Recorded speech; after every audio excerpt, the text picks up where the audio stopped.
I'm going to be reading the second part of AdolphusTips by Michael Morpurgo, and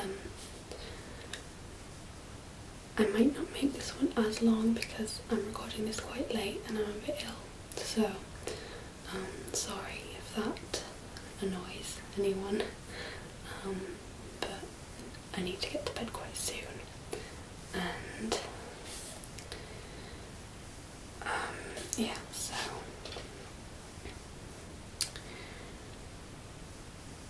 just before we start, I'll just give a quick reminder of what's going on in the story. So I just found out the main character just opened the letter from their grandma and we're about to read it, so that's just my quick preview of last clip. You'll be able to see the last clip if you click on the screen somewhere now if you're on your computer, and at the end of the video as well. So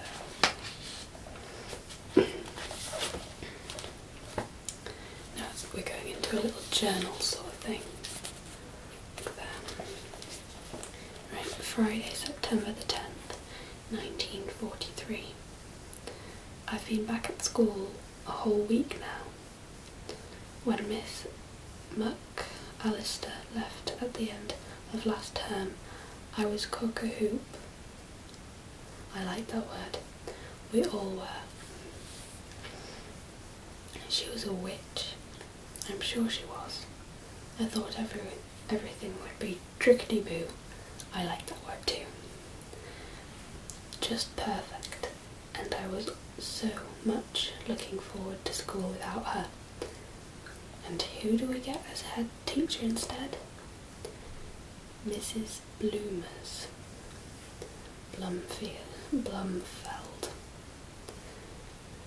She's all smile on the outside, but underneath she's an even worse witch than Miss McAllister. I know I'm not supposed to use the words, I'm not supposed to say worser, but it sounds worser than worse, so I'm using it. So there, we all call her Bloomers because of her name, of course, and also because she came into class once with her skirt hitched up by mistake in her navy blue bloomers. Today Bloomers gave me a detention just because my hands were dirty again. Lily Trigenda, I think you are one of the most untidiest girls I have ever known. She can't even say her words properly. She says zinc instead of think and duh instead of the. She can't even speak English properly, and she's supposed to be our teacher. So I said it wasn't fair, and she gave me another detention. I hate her accent. She could be German. Maybe she's a spy. She looks like a spy. I hate her, I really do. And what's more, she favours the townies, the evacuees. That's because she's come down from London, like they have. She told us so. We've got 3 more townies in my class this term, all from London, like the others. There's so many of them now, there's hardly enough room to play in the playground. There's almost as many of them as there are of us. They're always fighting too. Most of them are all right, I suppose, except that they talk funny. I can't understand half of what they say, and they stick together too much. They look at us sometimes like we've got measles or mumps or something, like they think we're all stupid country bumpkins, which we're not. One of the new ones, Barry Turner he's called, is living in Mrs. Morwena's house. next to the shop. He's got red hair everywhere, even red eyebrows. And he picks his nose, which is disgusting. He gets lots more spellings wrong than me, but Bloomers never gives him detention. I know why too. It's because Barry's dad was killed in the Air Force at Dunkirk. My dad's away in the army and he's alive. So just because he's not dead, I get a detention. Is that fair? Barry told Maisie, who sits next to me in class now and who's my best friend sometimes, that she would kiss him if she wanted to. He's only been at our school a week. Cheeky monkey, Maisie said. Maisie said she let him because he's young. He's only 10. And because she was sorry for him on account of his dad, and also because she wanted to find out if townies were any good at it. She said it was a bit sticky, but alright. I don't do kissing. I don't see the point of it. Not if it's sticky. Tips is going to have her kittens any day now. She's all saggy-baggy underneath. Last time she had them on my bed. She's the best cat, and the biggest, in the whole wide world. And I love her more than anyone or anything. But she keeps having kittens, and I wish she wouldn't, because we can't ever keep them. No one wants them, because everyone's got cats of their own already, and they're having kittens too. It's a picture of Tips. I think that was a picture.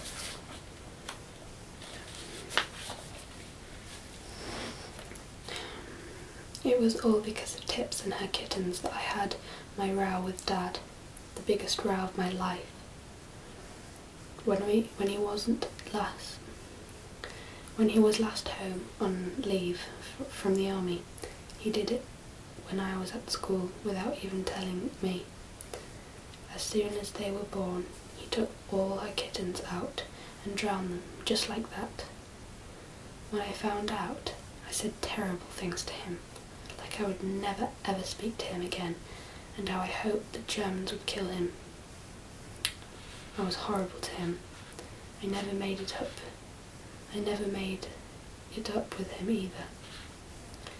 I wrote him a letter saying I was sorry, but he hasn't replied, and I wish he would. He probably hates me now, and I wouldn't blame him.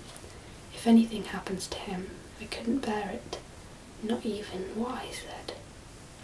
Not after what I said. Mum keeps telling me I shouldn't let my tongue do things like do my thinking for me, and I'm not quite sure what that means. She can't cope. She's just come in to say goodnight and blow out my lamp. She says I spend too much time writing my diary. She thinks I can't write in the dark, but I can. My writing may look a bit wonky in the morning, but I don't care. That's her wonky writing.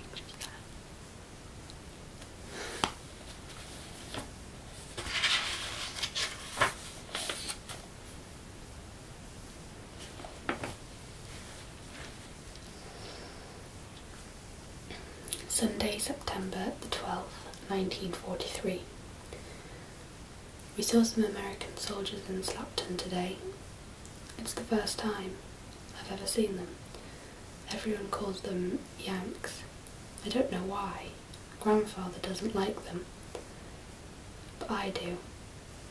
I think they've got smarter uniforms than ours, and they look bigger somehow. They smiled a lot and waved, particularly at Mum, but that was just because she's pretty. I could tell. When they whistled, she went very red, but she liked it. They don't say hello, they say hi instead. and one of them said howdy. He was the one who gave me a sweet. Only he called it candy. I'm sucking on it as I'm writing. It's nice, but not as nice as lemon sherbets or peppermint humbugs with the stripes and chewy centres. Humbugs are my best favourites, but I'm only allowed 2 a week now because of rationing. Mum says we're really lucky living on the farm because we can grow our own vegetables, make our own milk and butter and cream, and eat our own chickens. So when I complain about sweet rationing, which I do, she always gives me a little lecture on how lucky we are. Barry says we've got rationing for everything in London, so maybe Mum is right. Maybe we are lucky, but I still don't see how having less peppermint humbugs is going to help us win the war. It's a picture of the man giving her a sweet.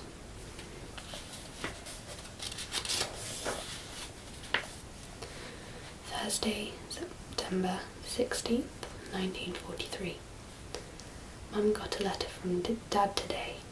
Whenever she gets a letter, she's very happy and sad at the same time. She says he's out in the desert in Africa with the 8th Army, and he's making sure the lorries and the tanks work. He's very good at engines, my dad. It's very hot in the daytime, he says, but at night it's cold enough to freeze your toes off. Mum let me read the letter after she had. He didn't say anything about Tips and the kittens, or the row we had. Maybe he's forgotten all about it. I hope so. I feel bad about writing this, but I must write what I really feel. What's the point in writing at all otherwise? The truth is, I don't really miss Dad like I know I should. Like I know Mum does. When I'm actually reading his letters, I miss him lots. But then later on, I forget all about him unless someone talks about him. Unless I see his photos, maybe. Perhaps it's because I'm still cross with him about the kittens. But it's not just because of the kittens that I'm cross with him. The thing is, he didn't need to go to fight in the war. He could have stayed with us and helped Grandfather and Mum on the farm. Other farms were allowed to stay. He could have, but he didn't. He tried to explain it to me before he joined up. He said he wouldn't feel right about staying home when there were so many men going off to the war, men the same age as he was. I told him he shouldn't think of Grandfather. I told him he should think of Grandfather and Mum and me, but he wouldn't listen. They've got to do all the work on their own now. All the milking and the muck spreading, all the hay making and the lambing. Dad was the only one who could fix his Fordson tractor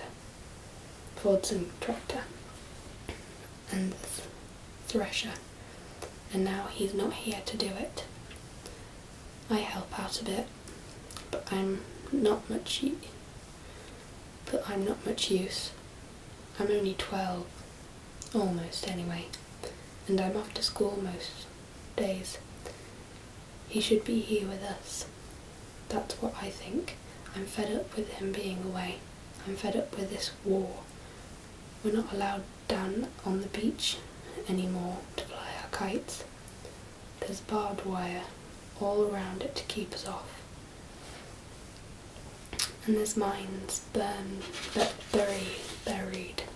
all over it. They've put horrible signs up everywhere warning us off. That wasn't much use to Farmer Jeffrey's smelly old one-eyed sheepdog that lifted his leg on everything he passed, including my leg once.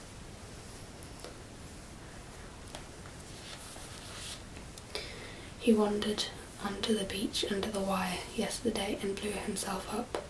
Poor old thing. I had this idea at school, probably because Bloomers was reading us the King Arthur stories. I think we should dress Churchill and Hitler up in armour like King Arthur's knights, stick them on horses, give them a lance each, and lance each, and let them sort it out between them. Whoever is knocked off loses, and the war would be over, and we could all go back to being normal again. Churchill would win, of course, because Hitler looks too weak and feeble, only to sit on a horse, let alone hold a lance. So we would win. No more rationing, all the humbugs I want. Dad could come home and everything would be like it was before. Everything would be tickety-boo. There's the picture of the... Nope, it's not come up yet, sorry. Well, you can look at the picture before I read it.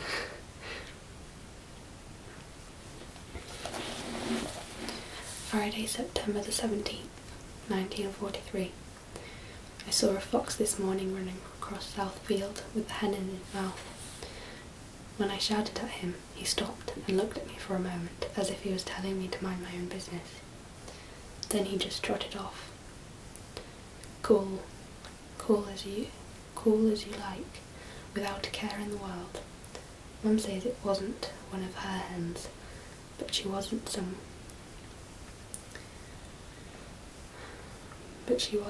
hen, wasn't she? But she was someone's hen, wasn't she? Someone should tell that fox about rationing. That's what I think.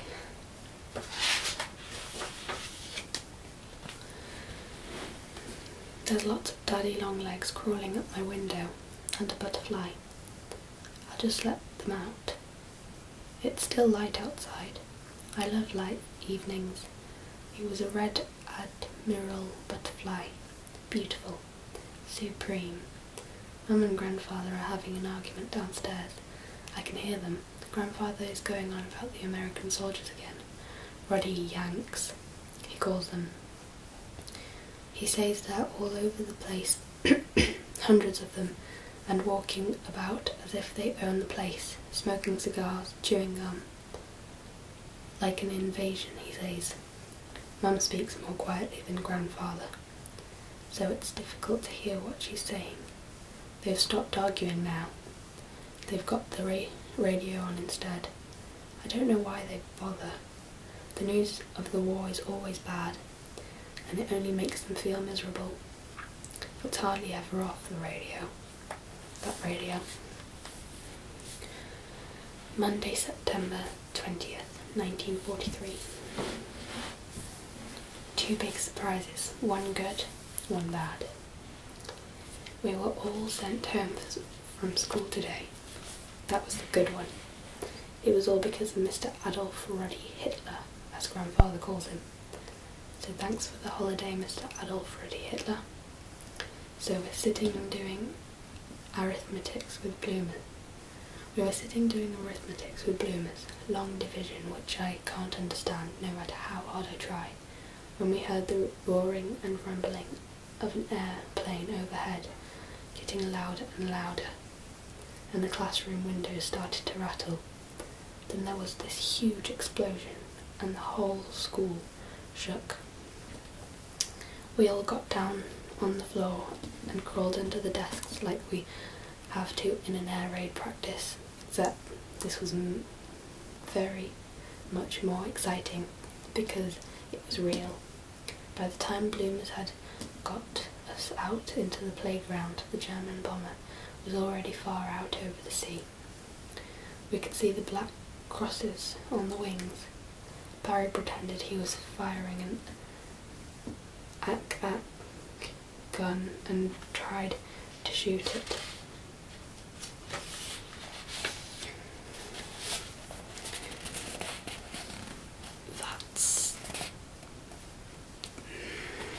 I think I've missed a page.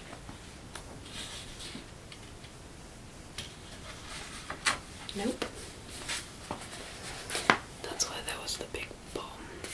They're all running towards it.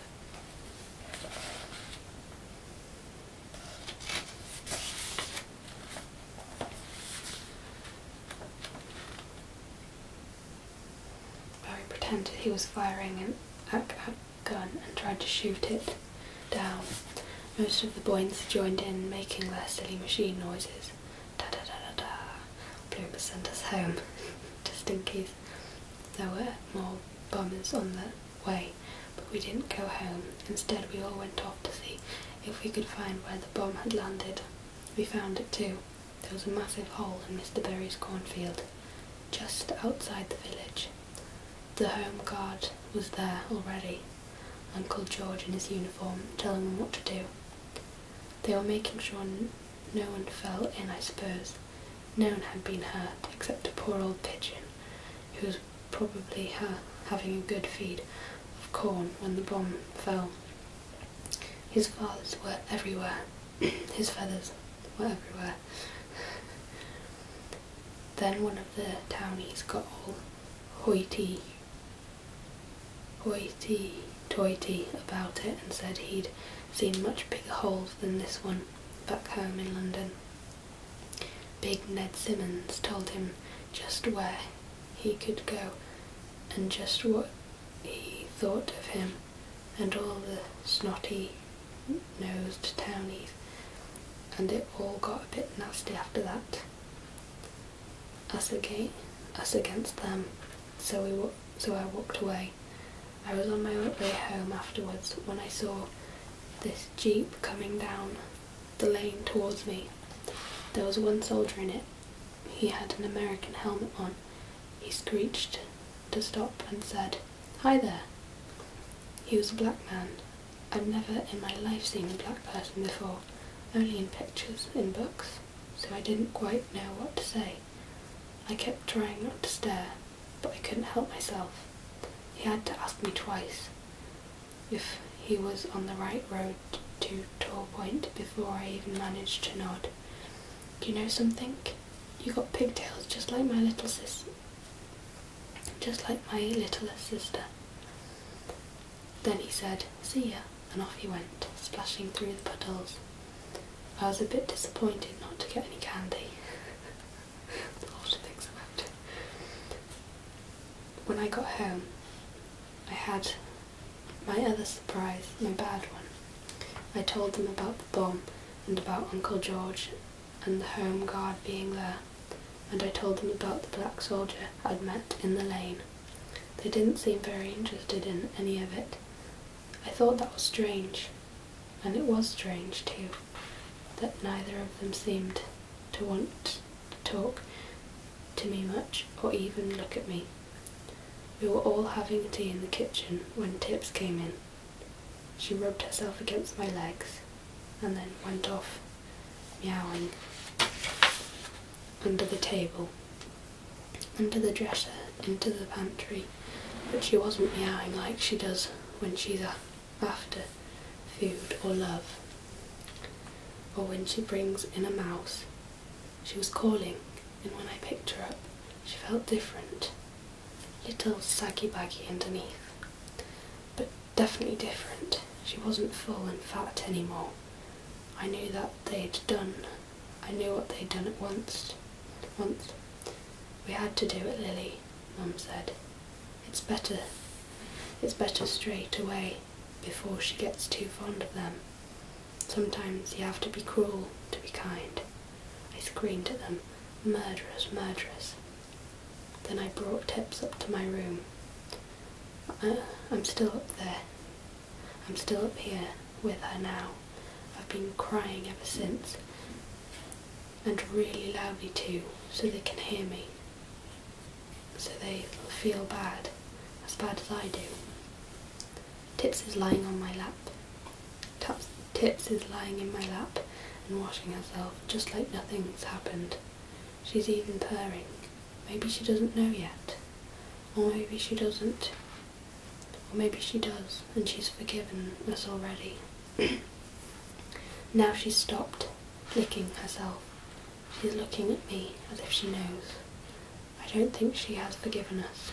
I don't think she'll ever forgive us. Why should she?